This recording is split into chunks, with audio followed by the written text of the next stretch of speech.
नमस्कार, मैं गौरांगी यादव आप सभी का स्वागत करती हूं टेक्निया न्यूज में। वक्त हो चुका है आज की 10 बड़ी खबरों का। सोमवार को प्रधानमंत्री नरेंद्र मोदी ने बोर्ड परीक्षा 2025 से पहले देश भर के 10वीं और 12वीं कक्षा के छात्रों से परीक्षा पे चर्चा कार्यक्रम के माध्यम से संवाद किया। कार्यक्रम में पीएम मोदी ने छात्रों के अलावा शिक्षकों और अभिभावकों को भी परीक्षा से पहले होने वाले तनाव और डर को कम करने के टिप्स दिए। साथ ही शारीरिक फिटनेस को बरकरार रखने के लिए जरूरी बातें बताई। पीएम मोदी ने कहा कि शरीर की फिटनेस के लिए पूरी नींद लेना जरूरी है।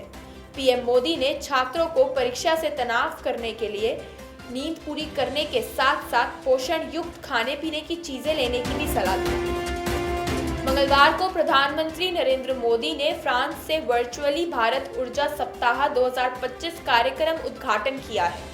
पीएम मोदी इन दिनों एआई एक्शन समिट की अध्यक्षता करने के लिए पेरिस गए हुए हैं।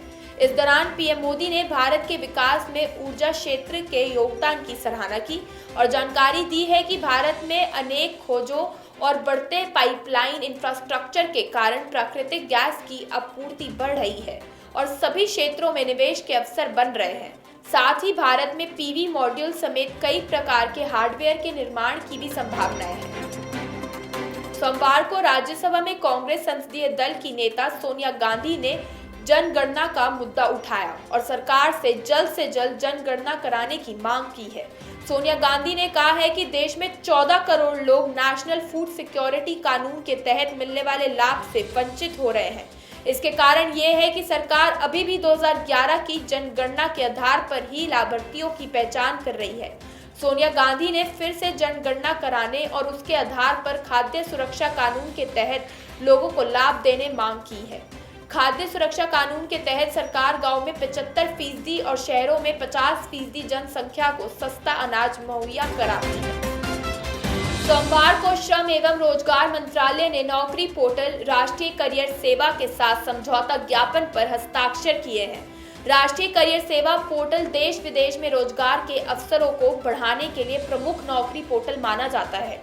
केंद्रीय मंत्री मनसुख मंडाविया ने इसकी जानकारी देते हुए बताया है कि एनसीएस पोर्टल के जरिए हर साल 1 करोड़ 25 लाख अंतर्राष्ट्रीय रिक्तियां और 10 लाख से अधिक घरेलू रिक्तियों की जानकारी मिल सकेगी।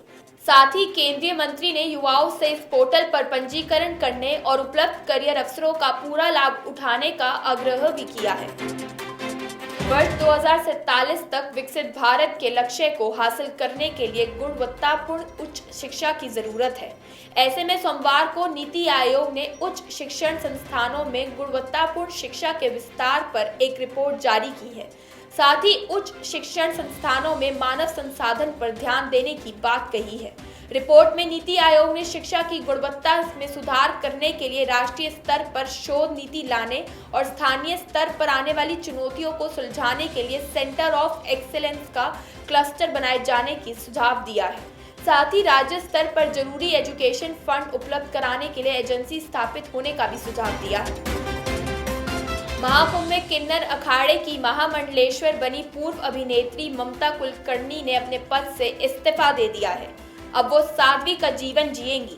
ममता कुलकर्णी से ममता यमाई नंदगिरी बनी पूर्व अभिनेत्री हाल ही में महाकुंभ में किन्नर अखाड़े की महामंडलेश्वर बन गई थी।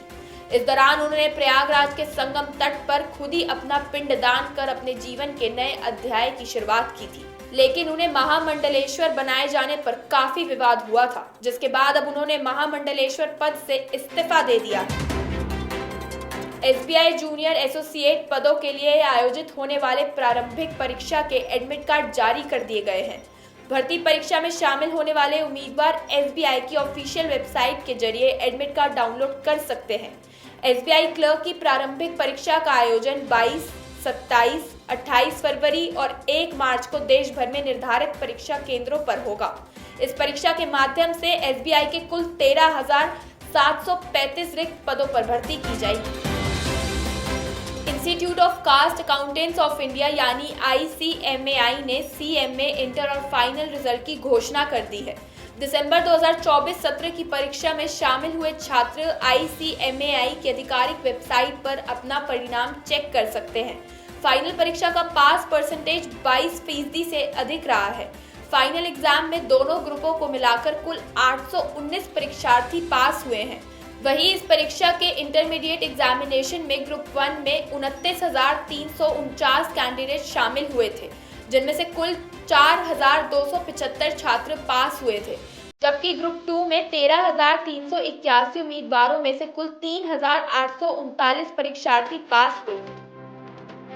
बेंगलुरु में एरो इंडिया 2025 के 15वें संस्करण समारोह का आयोजन शुरू हो गया है।